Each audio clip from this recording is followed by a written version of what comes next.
தினம்தோறும் விளக்கேற்ற நல்ல எண்ணெய் இதயம் நல்லெண்ணெய். விவசாயிகள் உழைப்பில்தான் இந்த நாட்டுடைய வளர்ச்சிக்கு அடித்தளம்.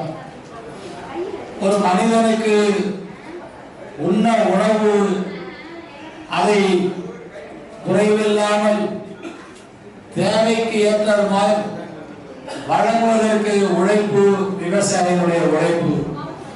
எனவேதான் விவசாயி சேற்றில் கால் வைக்கவில்லை என்று சொன்னால் நாம் அனைவரும் சோற்றில் கை வைக்க முடியாது என்கிற உணர்வை நாம் அனைவரும் பெற்றிருக்கிறோம். இந்த நாட்டினுடைய முதுகெலும்பு விவசாயி. ஒவ்வொருத்தருடைய உழைப்பும் ஒவ்வொரு துறை சார்ந்தது. உழைக்கின்ற உழைப்பாளர்களுடைய அதை போல அதிகபட்சமான உழைப்பு விவசாயிகள். அதை கடந்துதான் சுமை தூக்கும் தொழிலாளிகள். இப்படி ஒவ்வொரு தொழில் சார்ந்தவர்களுடைய உழைப்பை மதிப்பீடு செய்யும் போது முதலிடத்தில் இருப்பது விவசாயிகளுடைய உழைப்பு. எனவேதான் முத்தமிழறிஞர் கலைஞர் அவர்கள் பேரறிஞர் அண்ணாவுக்கு பிறகு முதலமைச்சராக பொறுப்பேற்ற கொண்ட நேரத்தில் தமிழகத்தில் கடந்த காலங்களில் 1967க்கு முன்பு 65, 66 விவசாயிகள் மிகவும் சிரமத்தில் இருக்கின்ற காலகட்டத்தில் உணவு பஞ்சம் ஏற்பட்டது, அரிசி பஞ்சம் ஏற்பட்டது. அப்பொழுது அன்றைக்கு அண்ணா அவர்கள் சொன்னார்கள், ஒட்டுமொத்த விவசாயிகளுடைய உழைப்பையும் வீணாக்காமல் அவர்களை ஒருங்கிணைத்து விவசாயத்தை மேம்பாடு செய்து ஏழை எளிய மக்களுடைய பசியை நான் போக்குவேன், அதற்கு அனைத்து விவசாயிகளும் ஆதரவு தாருங்கள் என்று அண்ணா அவர்கள் வேண்டுகோள் வைத்தார்கள்.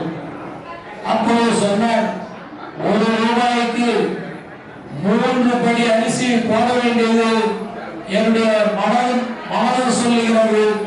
எனவே நிச்சயமாக உறுதியாக 1 படியாக போடுவது உறுதி என்று அண்ணா அவர்கள் அன்றைக்கு சொன்னார்கள்.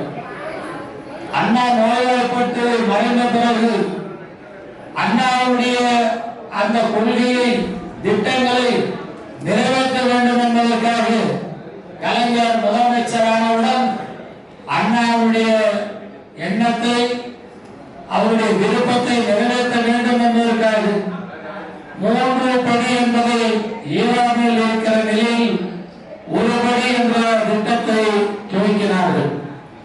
அதற்கு பிறகு விவசாயிகளுடைய நலன் சார்ந்த சிந்தனைக்கு கலைஞர் தன்னை உட்படுத்திக் கொண்டார். வெளிநாட்டுக்கு சென்றார். விதவிதமான நெற்பயிர்களை விதைகளை கொண்டு வந்தார். அந்த விதைகளை கொண்டு வந்து தமிழகத்திலே பசுமை புரட்சியை உருவாக்கினார்.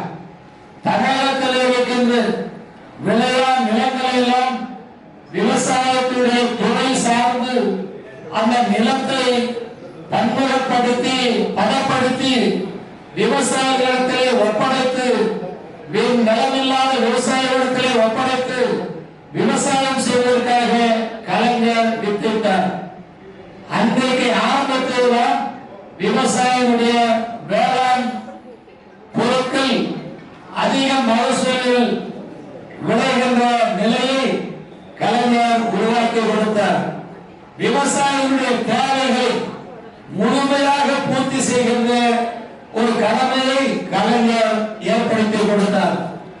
கிணறுக்காக இருந்தாலும், விவசாயிகளுடைய நிலத்தை பண்படுத்தி கொடுப்பதாக இருந்தாலும், விவசாயிகளுக்கு அரசு சார்ந்த டிராக்டர்கள் உணவோருக்கு கொடுப்பதாக இருந்தாலும் இப்படி படிப்படியாக துவக்கினார்.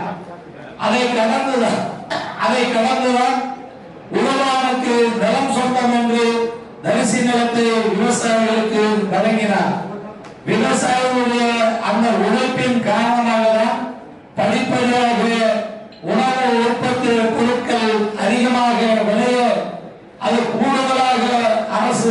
வேண்டிய வாய்ப்பு ஏற்பட்டது.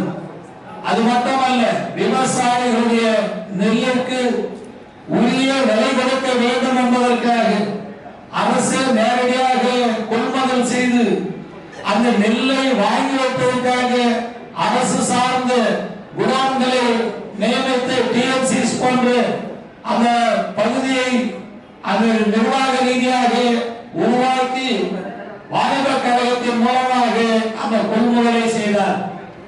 அன்றுதான் விவசாயிகளுக்கு ஓரளவு அந்த பிரச்சனைகள் படிப்படியாக குறைய ஆரம்பித்தது.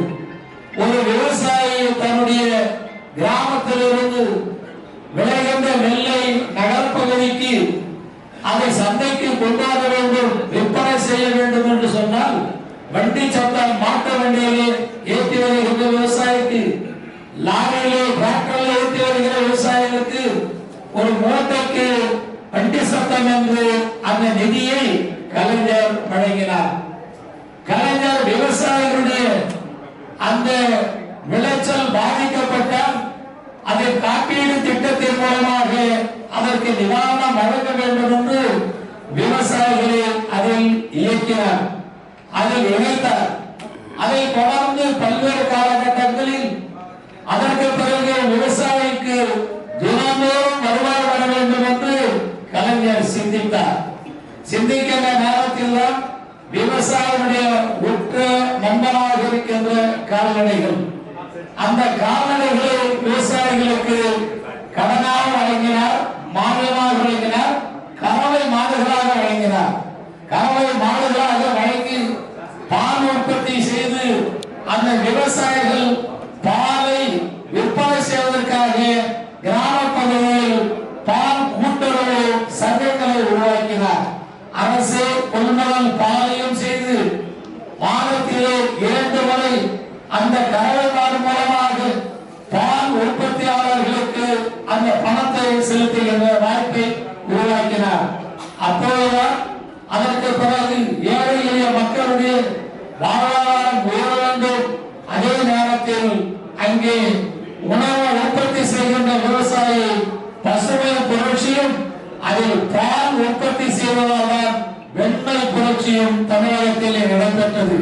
சாதாரண உழைக்கும் தொழிலாளியுடைய குடும்பத்திற்கு கூட அரசு சார்ந்த பால், நெய், வெண்ணெய் அத்தனையும் கிடைக்கின்ற வாய்ப்பை உருவாக்கினார். விவசாயிகளுடைய மறுமலர்ச்சியில் கலைஞர் தொடர்ந்து திட்டங்களை தீட்டி வருகின்ற காலகட்டத்தில் தான் விவசாயிகளுக்கு மேலும் ஏற்படுகிற துயரங்களை அறிந்து இலவச மின்சாரத்தை வழங்கினார்.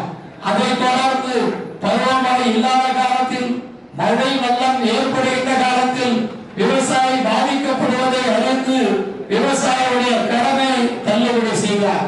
இது விவசாயிகளுடைய அந்த நலனில் கலைஞர் தொடர்ந்து எடுத்துக்கொண்ட முயற்சி. அந்த வகையில் தான் இன்றைக்கு கலைஞர் வழியில் ஆட்சி நடத்துகின்ற தமிழ்நாடு முதலமைச்சர், மக்கள் முதல்வர் மாண்புமிகு முத்துவேல் கருணாநிதி ஸ்டாலின் அவர்கள் ஆட்சி பொறுப்புக்கு வந்தவர். இந்திய அரசில் மத்தியில் இருக்கின்ற அந்த நிர்வாகத்தில் கூட வேளாண் துறைக்கு ஒரு தனி பட்ஜெட் அல்ல. ஆனால் தமிழகத்தில் தான் வேளாண் துறைக்கு தனியாக நிதிநிலையை உருவாக்கி விவசாயிகளுடைய வாழ்வாதாரம் இன்னும் உயர்த்த வேண்டும் என்பதற்காக தொலைநோக்கு சிந்தனையோடு இந்த 4 ஆண்டு காலத்தில் 2 லட்சம் விவசாயிகளுக்கு இலவசமாக மின்சாரம், மின் இணைப்பு வழங்கப்பட்டிருந்தாலும் அந்த விவசாயிகளுடைய பொருளை நாம் அந்த விவசாயியை விலை நிர்ணயிக்க வேண்டும் என்பதற்காக அந்த சந்தை மதிப்பீட்டில் தான் உழைத்து அதை உருவாக்கிய பொருளுக்கு தான் விலை சொல்லுகின்ற அதிகாரம் விவசாயி பெற வேண்டும் என்பதற்காக உழவர் சந்தைகளை உருவாக்கினார். அந்த உழவர் சந்தை மூலமாக விவசாயிகள் பலனடைந்தார்கள். விவசாயிகள் உழவர் சந்தைக்கு எடுத்து வருகின்ற காய்கறிக்கு கூட பேருந்தில் அதற்கு லக்கேஜ் கட்டணம் இல்லாமல் பயணிக்கலாம் என்று சட்டத்திட்டங்களை வகுத்து கொடுத்தார்கள். இன்றைக்கு முதலமைச்சர்கள் தனி நிதிநிலை அறிவிப்பு கொடுத்த காரணத்தினால் இன்றைக்கு இந்தியாவிற்கு ஒரு எடுத்துக்காட்டாக தமிழ்நாட்டில் விவசாயிகளுடைய வாழ்வாதாரம் உயர்ந்திருக்கிறது, பொருளாதார நிலை உயர்ந்திருக்கிறது. விவசாயிகளுடைய அந்த பொருளுக்கு விலை கூடுதலாக கிடைத்திருக்கிறது.